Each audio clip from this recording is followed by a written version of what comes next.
चलो तो अब हम सभी लोग आज से जिस बैच की शुरुआत करने जा रहे हैं, ये बैच है बेटा प्री कम मेंस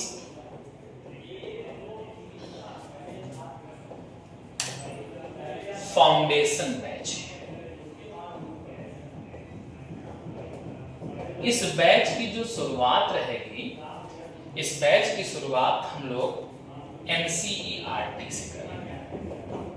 यानी इसमें हम लोग जो सवाल पढ़ेंगे बेटा उसकी बेस कहां से बनाएंगे, तो उसका आधार NCERT से प्रिपेयर करेंगे, NCERT से बात करेंगे। कैसे लेके चलेंगे, तो वैसे क्लास की टाइमिंग जो हमने अभी डिजाइन की है वो 1 से 5 यानी 4 घंटे की क्लास रहेगी, जो 2-2 घंटे के 2 सेगमेंट में बटी रहेगी, है ना। अभी अर्ली के 2 घंटे जो हम डिजाइन करेंगे वो मेन रूप से NCERT को देंगे, और बाद के 2 घंटे हम आपके बेसिक को देंगे, जिसमें हम आपको प्रॉपर वे में मेंस राइटिंग प्रैक्टिस को भी सिखाएंगे, और साथ ही साथ कैसे प्रैक्टिस करें, सवाल को कैसे सॉल्व करना, ये सारी चीजें लेके चलेंगे, और वो भी पेपर वाइज लेके चलेंगे। ठीक, इस पूरे को डिस्कस कराएंगे कि पेपर वाइज मेंस में किसमें कौन सेगमेंट आता है, कौन सा सब्जेक्ट आता है, क्या क्या आएगा, कुछ क्वेश्चन कैसे आएंगे, पहले उसकी पूरी बेसिक जानकारी देंगे, फिर उस पे आए हुए क्वेश्चन को कराएंगे, फिर बाद के क्वेश्चन को सॉल्व करेंगे। यानी सबको एकदम अच्छे से डिस्कस करेंगे, कोई भी सेगमेंट छूटेगा नहीं, पूरा कराएंगे, सारी बातें एकदम अपडेट कराएंगे, कौनो पार्ट। ठीक, अब पहले अगर हम लोग देखें मेरे भैया, तो थोड़ा सा पहले पीसीएस के डिजाइन को देखते हैं, क्या है पीसीएस में, कैसे कैसे पढ़ना होगा, क्या करना होगा। तो देखो बेटा, जो यूपी पीसीएस का एग्जाम है ये बेसिकली 3 बड़े सेगमेंट में बटा हुआ है, 3 बड़े सेगमेंट में बटा हुआ है। और जो 3 बड़े सेगमेंट में बटा हुआ, 3 बड़े भाग में बटा हुआ है। पहला भाग जो है ये है प्रीलिम्स, दूसरा भाग जो है ये है मेंस, और तीसरा भाग जो है ये है इंटरव्यू। ठीक है, यानी एक भाग क्या है बेटा प्रीलिम्स, दूसरा क्या है मेंस, तीसरा क्या है इंटरव्यू। इसमें देखो जरा, जो यूपी पीसीएस का प्रीलिम्स एग्जाम है इसमें 2 पेपर, पहला पेपर GS1 जिसको कहते हैं, दूसरा पेपर GS2, इसी को CSAT कहा जाता है, सिविल सर्विस एप्टीट्यूड टेस्ट कहते हैं, इसको CSAT कहते हैं। देखो, जो GS पेपर 1 होता है इसमें 150 क्वेश्चन आते हैं, और जो 150 क्वेश्चन है ये नंबर ऑफ क्वेश्चन है बच्चा, और इसका जो मैक्सिमम मार्क रहता है वो 200 होता है। यानी लगभग एक क्वेश्चन अगर हम देखें तो 1.33 हो जाता है, और इसमें 1/3 नेगेटिव मार्किंग होती है, ध्यान रखिएगा। इसी के पर आपकी मेरिट निर्धारित होती है, यानी ये फिक्स होता है। अगर इसमें आप क्वालिफाई अच्छा नंबर लेके आते हैं तो आप मेंस के लिए आगे बुलाए जाते हैं। क्योंकि जो CSAT का पेपर है इसमें 100 सवाल आते हैं, 100 क्वेश्चन आते हैं। जनरल हिंदी के क्वेश्चन होते हैं, जनरल इंग्लिश के क्वेश्चन होते हैं, कुछ मैथ के सवाल रहते हैं, कुछ रीजनिंग रहता है, कुछ कम्युनिकेशन रहता है, कुछ रीडिंग कॉम्प्रिहेंशन के सवाल होते हैं। और ये सब कुछ मिला करके आपको केवल और केवल क्या करना होता है, तो ये सब कुछ मिला करके, इन सबको मिला करके आपको केवल 33% क्वेश्चन सही करने हैं नेगेटिव के बाद। यानी यूं कहें कि 100 सवाल में काट पीट के अगर आपके 33 सवाल सही है तो आप क्वालिफाइड हैं। इसलिए ये केवल और केवल क्वालिफाइंग नेचर का होता है, ये केवल क्वालिफाइंग नेचर का होता है। इसमें कोई भी ज्यादा मेहनत आपको नहीं करनी, बस इतना है आपको थोड़ी थोड़ी जानकारी सारे विषय की होनी चाहिए। इससे आप क्या कर ले जाएंगे, इजीली इसको क्वालिफाई कर ले जाएंगे। ये जो GS पेपर 1 है बेटा, इसमें GS के सारे सेगमेंट से क्वेश्चन होते हैं, हर एक सेगमेंट से क्वेश्चन आएंगे, सारे सेगमेंट से क्वेश्चन आते हैं, चाहे वो हिस्ट्री हो, ज्योग्राफी हो, पॉलिटी हो, इकोनॉमिक्स हो, ईवीएस हो, करंट अफेयर हो, यूं कहो कि जीएस के जितने भी सेगमेंट हैं हर एक सेगमेंट से सवाल आता है। क्वालिफाइंग नेचर का ये ना हो करके इसी पे आपकी मेरिट बनती है। इसलिए पीसीएस प्रीलिम्स क्वालिफाई करने के लिए सबसे ज्यादा ध्यान जहां आपको देना है वो किस पे देना है, इन जीएस के सेगमेंट पे बहुत अच्छा ध्यान देना। लेकिन ध्यान रखना, अगर सीसेट में कहीं कोई दिक्कत बच्चे को आ गई और उसके अगर 33 सवाल नहीं बन पाते तो भी उसको दिक्कत आती है। इसलिए उसको इतना जरूर जानकार होना चाहिए, इतना जरूर ज्ञान होना चाहिए कि वो 100 में से 33 सवाल निकाल ले जाए। कई बार इसके पेपर थोड़ा डिफिकल्ट बना देता है तो कंफर्टेबली बच्चों को दिक्कत आने लगती है। इसलिए आपको इतनी प्रैक्टिस जरूर करना रहेगा कि आप इजी वे में सीसेट को भी क्वालिफाई कर लीजिए। आई बात समझ? प्रीलिम्स केवल और केवल एंट्री है, केवल एंट्री, मतलब फाइनल सिलेक्शन में इस प्रीलिम्स को इंक्लूड नहीं किया जाता है। ये केवल एक कह लो कि गेट पास है जो आपको कहां एंट्री देता है, मेंस। और सबसे बड़ा छन्नक पेपर यूं अगर कहे समझाने के लिए आपको तो किसमें लगा होता है, प्रीलिम्स में। पता चला 10 लाख बच्चा बैठे, फॉर्म भर दिया, अंत में पास कितना होता है, 5000, 6000, नंबर ऑफ वैकेंसी पे डिपेंड करता है, 10,000, 12 जैसी वैकेंसी हो, लगभग 12 गुना या 15 गुना बुलाते हैं, 13-15 गुना, जितना भी बुलाएगा आयोग उसमें बहुत बड़ा छन्नक कहाँ लगा होता है, तो वो लगा होता है बेटा प्रीलिम्स। बहुत ज्यादा बच्चा, यूं कहो कि नंबर ऑफ फेल्योर का परसेंटेज अगर हम देखें तो सबसे ज्यादा बच्चा जहां फेल होता है कहां फेल होता है, प्रीलिम्स, है ना। अब प्रीलिम्स के बाद बच्चा कहां पहुंचता है बेटा, मेंस। पीसीएस के अगर हम मेंस की बात करें, यूपी पीसीएस के अगर हम मेंस को थोड़ा देखें तो जो यूपी पीसीएस का मेंस, इसमें आप कोई भी ऑप्शनल पेपर नहीं, कुल के पेपर होते हैं 8, क्या पेपर होते हैं 8, ऐसे लिख देता हूं, GS1, GS2, GS3, GS4, GS5, GS6, ये तो 6 पेपर जीएस के हो गए, समझ रहे हो, कुल 8 पेपर होंगे, ये 6 पेपर किसके होते हैं, केवल जीएस के पेपर होते हैं। अब इनको डिटेल डिस्कस करेंगे।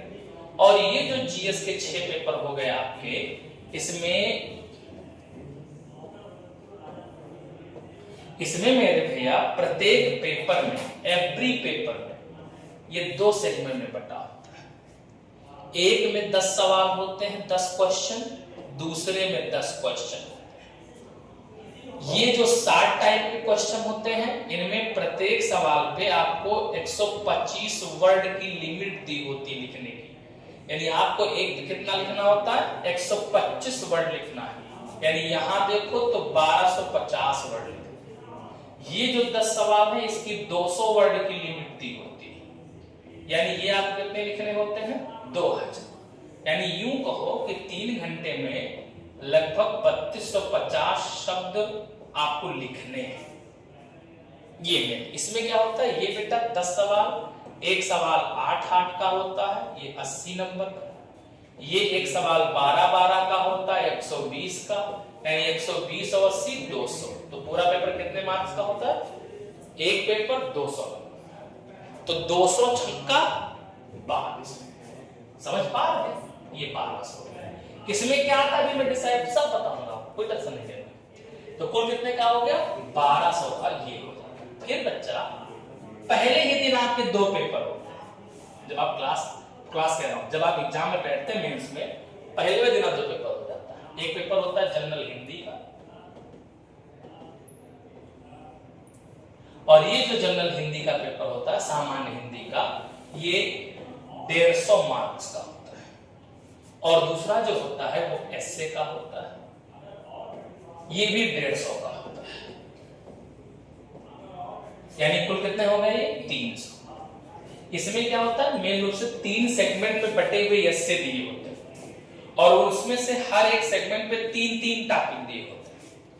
उनमें से इसमें से किसी एक टॉपिक पर, इसमें से किसी एक टॉपिक पर, इसमें से किसी एक टॉपिक पर, प्रत्येक पे आपको 700 वर्ड का एस्से लिखना होता है। हर एक एस्से 50 मार्क्स का होता है। यानी एक एस्से क्या नंबर का होता है? 50 नंबर का हो गया तो 50 या 150 ये, और ये जनरल हिंदी 150 की होती, 300 ये, तो 1200 जीएस के पेपर, 300 ये हो गए, तो 1200 और 3 1500 का आपका मेंस का एग्जाम होता है। जब इसमें आप क्वालिफाई करेंगे, किसमें? मेंस। तो मेंस में जब आप क्वालिफाई कर लेंगे बेटा, तब आपको बुलाया जाता है। वो किसके लिए बुलाया जाएगा? तब इंटरव्यू के लिए बुलाया जाता है। किसके लिए बुलाते हैं? तब आपको बुलाया जाता है इंटरव्यू के लिए। और जो इंटरव्यू होता है इसको हम लोग साक्षात्कार कहते हैं। तो ये साक्षात्कार 100 नंबर का, तो 1500 आपका मेंस का, 100 साक्षात्कार का, पूर्णांक आपका टोटल 1600 बनता है। इसी में number of marks which you obtain, इसी में जो अंक आपको प्राप्त होते हैं, इसी के आधार पर फाइनल मेरिट बनाई जाती है। फिर ऊपर नाम लिखा रहता है XYZ SDM PQR deputy SP and blah blah blah. नहीं समझ? ठीक, ये केवल पैटर्न आपका है जिस पैटर्न पे होगा। अब हम लोग डिस्कस करते हैं 21 पेपर में कौन कौन से सेगमेंट थोड़ा सा देखते हैं, है ना, क्योंकि हमें ये जानना जरूरी है कि हम सिलेबस को थोड़ा थोड़ा जानते रहेंगे तो अच्छे से इसको तैयार कर पाएंगे। पढ़ना सब आपको बेटा 1 बाय 1 सब तैयार करेंगे। पहले बेसिक अपडेट करेंगे, फिर धीरे धीरे करके एक एक पेपर को लेकर चलेगा और बढ़िया से तैयार। देखो,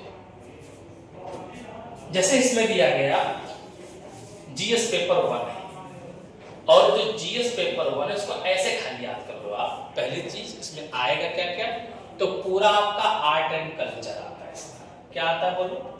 इसमें पूरा बेटा आर्ट एंड कल्चर है, आपकी पूरी हिस्ट्री, इसमें आपकी पूरी ज्योग्राफी। कुछ अगर याद रहे तो इतना कम से कम याद कर लो कि जीएस पेपर 1 हिस्ट्री और ज्योग्राफी का पेपर है। इतिहास और भूगोल के सारे सवाल आपको कहां मिलेंगे बोलो? तो पेपर 1 में मिलते हैं, जीएस पेपर 1 में आता है। तो उसका डिटेल आपको सिलेबस दे दिया गया कि संस्कृति के क्वेश्चन पूछे जाएंगे, इसके अलावा आधुनिक इतिहास के सवाल पूछे जाएंगे, स्वतंत्रता संग्राम के विभिन्न चरणों के सवाल पूछे जाएंगे, आजादी के बाद कैसे सरदार पटेल ने भारत का एकीकरण किया उससे सवाल पूछे जाते हैं। इसके अलावा विश्व इतिहास से भी सवाल आते हैं। जैसे 24 के मेंस को अगर आप उठा के देखो तो 2 सवाल, हाँ 2 सवाल लगभग आ गए थे। 2 क्या? हाँ 2 सवाल मेंस का आ गया था। मेंस में आ गया था किससे? वर्ल्ड हिस्ट्री से। ठीक है, तो ये आपको पढ़ना क्या? वर्ल्ड हिस्ट्री सेगमेंट पढ़नी। फिर समाज से सवाल तो भर भर के आते हैं। सोसाइटी आपको इसमें पढ़नी, पूरा भारतीय समाज पढ़ना है, इंडियन सोसाइटी। इसके अलावा इंडस्ट्रियल क्या पढ़ोगे तो महिला पढ़ना पड़ेगा। महिला संगठन एकदम हाथ धो के पीछे पड़ा है वो, किसमें? गरीबी के पीछे, महिला के पीछे, बेरोजगारी के पीछे। कौनो ऐसा पेपर नहीं है जिसमें सवाल उससे देना। अच्छा बच्चा इसको अपडेट कर लेगा, कौनो दिक्कत है आपको नहीं आएगी। वही बैठो शुरू कर दो, इतने लोग गरीबी से बाहर निकल गए, इतने लोग, बस घूम घूम के वही सवाल आ रहा है। तो ये देखो महिला संगठनों पे सवाल आता है। फिर एलपीजी का हमारे यहाँ क्या इम्पैक्ट पड़ा, उदारीकरण, निजीकरण, वैश्वीकरण का क्या प्रभाव पड़ा समाज पर, इसके विभिन्न भागों पर उससे सवाल पूछता है। फिर इसी में सामाजिक सशक्तिकरण, सांप्रदायिकता, क्षेत्रवाद, धर्मनिरपेक्षता पे सवाल पूछेगा। ठीक है, फिर इसके अलावा इसमें सवाल पूछा जाता है। देखो ये ज्योग्राफिक सेगमेंट आ गया, तो ज्योग्राफी के सारे सेगमेंट पे सवाल पूछेगा। जो ज्योग्राफी की आपदाओं जुड़े हुए हैं उससे सवाल पूछता है। फिर इसके अलावा भौतिक स्वरूप पे सवाल पूछता है। फिर समुद्री संसाधन पे, इस पे हर बार सवाल पूछता है लगभग समुद्री संसाधन पे। फिर इसके बाद अगर हम देखें तो ये जो, हाँ ये बहुत इंपॉर्टेंट, शरणार्थी की समस्या सवाल आता है। फिर इसके बाद सीमा, ये 20 में सवाल आया था। उसके बाद सीमांत पे नहीं आया सीधे। फिर इसके बाद जनसंख्या और अधिवास सवाल पूछा जाता है। टाइप्स ऑफ जो हमारे यहाँ सेटलमेंट्स, उससे क्वेश्चन बहुत पूछता है कि गंगा नदी किनारे रहने वाले सेटलमेंट को समझाइए, या किसी पहाड़ी भाग में लोग कैसे रहते हैं उस सेटलमेंट को समझाइए।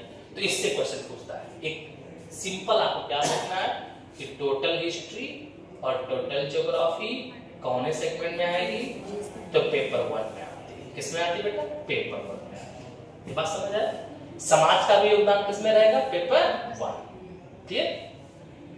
पेपर 2 में आपको ज्यादा मेहनत नहीं करना है। पेपर 2 में क्या याद करोगे आप? तो जितना संविधान, जो इंडियन पॉलिटी आप पढ़ते हो, वो पूरा पॉलिटी का सेगमेंट कहाँ आता है? तो पूरा पॉलिटी का सेगमेंट बेटा आपका पेपर 2 में आता है। किसमें आता है बोलो? तो पेपर 2 में आपकी पूरी पॉलिटी देख लो। सारा सेगमेंट किसका दिया है? तो ये पॉलिटी का दिया है। तो पॉलिटी का पूरा सेगमेंट किसमें आता है? बोलो पेपर 2 में। किसमें आता है? तो पेपर 2 में पूरा का पूरा पॉलिटी का सेगमेंट आपका आएगा। उसके बाद इसमें अगर आप देखोगे तो जो आईआर का सेगमेंट है, कौन सेगमेंट? आईआर। आईआर का नाम जानते हो? इंटरनेशनल रिलेशन, अंतरराष्ट्रीय संबंध। जैसे 24 का पेपर उठा के देखो तो भारत मालदीव संबंध आ गया कि भारत मालदीव में क्या क्या कुछ हुआ है, उसके बारे में समझो। ऐसे 2 3 4 क्वाड ने क्या किया, या जो भी संगठन अंतरराष्ट्रीय काम कर रहे हैं उनसे बहुत सवाल पूछता है।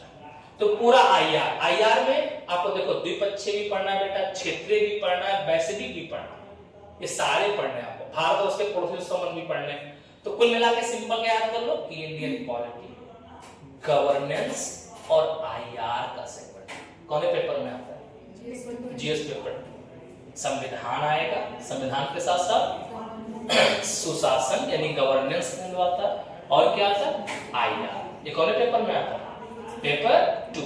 कौन में? पेपर 2। फिर पेपर 3 की बात करेंगे बेटा, तो पेपर 3 में जो आता है वो आप इकोनॉमिक्स याद कर लीजिए। क्या याद कर लीजिए?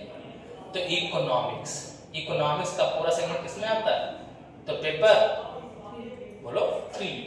कौन में आता है बेटा? पेपर 3 में पूरा इकोनॉमिक्स। देखो सब वही, देखो यार, बेरोजगारी, सामाजिक न्याय, बजट, फसल, ये सब उसमें आ जाता है। इसके अलावा वही वैश्वीकरण सब इसमें आ जाएगा। फिर इसके बाद देखो साइंस टेक। कौन सा बेटा? जो साइंस टेक है, तो साइंस टेक, विज्ञान प्रौद्योगिकी भी कौन से पेपर में आता है? पेपर 3 में आता है। साइंस टेक किसमें आता है? तो पेपर 3 में आता है। पेपर 3 किसमें आता है? पेपर 3 में क्या आ जाएगा? साइंस टेक आता है। साइंस टेक, ठीक। और इसके अलावा ईबीएस का जो सेगमेंट है, किसका सेगमेंट? ईबीएस। ईबीएस मतलब पर्यावरण। तो पर्यावरणीय अध्ययन के जो सवाल हैं वो किसमें आ जाते हैं? वो भी पेपर 3 में आ जाता है। क्लियर है? फिर इसके बाद अगर हम आगे बढ़े तो पेपर 4 पूरा इथिक्स। पेपर 4 क्या है? तो पेपर 4 पूरा इथिक्स। इथिक्स का लेवल पीसीएस का बहुत तगड़ा अपडेट होता है। हर साल के पेपर को जब आप नजर से देखोगे उसमें, तो हर बार के क्वेश्चन को अपडेट करता जा रहा है, लेवल चेंज करता जा रहा है, हाई करता जा रहा है। किसमें? इथिक्स, ठीक। इसके अलावा पेपर 5 और बेटा पेपर 6 जो है, ये दोनों के दोनों पेपर क्या है? तो ये यूपी से जुड़े हुए हैं। किससे जुड़े हुए? पेपर 5 और पेपर 6 किससे जुड़े हैं? तो यूपी से। ये दोनों यूपी 1 यूपी 2 का, चाहे पेपर 5 पेपर 6 के, पूरी यूपी की हिस्ट्री, ज्योग्राफी, पॉलिटी, सब कुछ जो आपने पूरे भारत के लेक्चर में पढ़ा वो यहाँ पे यूपी के लेक्चर में पढ़ा टोटल। उसको 2 पेपर में बांट दिया गया, पेपर 5 और पेपर 6। समझ आए? तो ये पूरे सेगमेंट को जब हम लोग डिस्कस करते हैं, इस पूरे को, तो ये पूरा सेगमेंट जो डिस्कस करके हम तैयार करते हैं, ये पूरा का पूरा क्या बन जाता है? तो ये हमारे मेंस का सेगमेंट बन जाता है। किसका? तो ये हमारा अपना मेंस का सिलेबस हो जाता है। ये पूरा मेंस का सिलेबस। अब इसमें हम लोग जो अपनी रणनीति लेके चलेंगे, हम लोग जो अपनी स्ट्रेटजी लेकर के चलेंगे, वो अपनी रणनीति हम लोग कुछ ऐसा सोच रहे हैं बनाने को जो थोड़ा बहुत अपडेट किया है हमने। उसमें देखो पहला बेस हमें किससे बनाना है? एनसीईआरटी से। इसको थोड़ा अच्छे से पढ़ना, इसकी जितने भी एमसीक्यू है वो करवाएंगे, इसके जितने मेंस के क्वेश्चन एमसीक्यू वाले वो भी हम लोग करेंगे। दोनों अपडेट करेंगे, सब्जेक्ट वाइज, टॉपिक वाइज लेकर के चलेंगे। इससे क्या है, हमारा अपना जो बेस है ये बहुत अच्छा अपडेट हो जाएगा। और सेकंड हाफ में बेटा कुछ समय हम लोग करंट अफेयर पे रेगुलर देंगे। केवल पेपर के टाइम जब करंट पढ़ता है बच्चा तो अच्छे से उसको ना तो अपडेट कर पाता है और ना ही मेंस के एग्जाम में रिलेट कर पाता है। प्रीलिम्स होता तो याद भी कर लिया तो मेंस में उसको रिलेट नहीं कर पाता। और जितना अपडेटेड वर्जन आप लिखोगे बेटा उतने अच्छे मार्क आपको मिलेंगे। तो थोड़ा समय हम करंट अफेयर को देंगे और बाकी फिर मेंस को। फिर जब ये सेगमेंट खत्म हो जाएगा तो फिर इस सीरीज में हम text book subject wise, text book मतलब किताब पढ़ाएंगे नहीं है, उसको अपडेट कराते चलेंगे। ये चैप्टर है, उसको पूरा समझाया बताया, फिर आपको उसकी रीडिंग करनी, तैयार करना, जो डाउट्स है उसको क्लियर करना, समझ पा। तो ये पैटर्न ये रहेगा, टेक्स्ट बुक रहेगा। फिर इसके जो भी चैप्टर खत्म, उस चैप्टर पे हम लोग एमसीक्यू जरूर, एक को चैप्टर ऐसा नहीं होना चाहिए जिसके हम क्वेश्चन सॉल्व ना करें।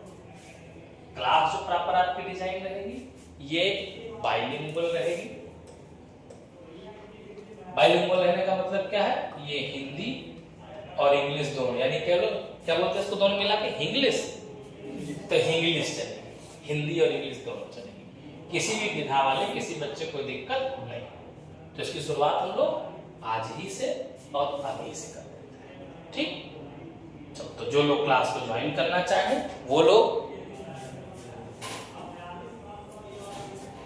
980 798 0963 पे फोन कर सकते हैं या व्हाट्सएप कर सकते हैं। और इससे जुड़ी हुई सारी जानकारी आपको ऑफिस में संपर्क करने पे, फीस स्ट्रक्चर क्या है, सिलेक्शन रेशियो क्या है, कैसे बच्चे यहाँ सेलेक्ट हो रहे हैं कि नहीं हो रहे हैं, इन सब जानकारी के लिए आपको ऑफिस में कांटेक्ट करना है या फोन नंबर पे बात करना है, ठीक साहब।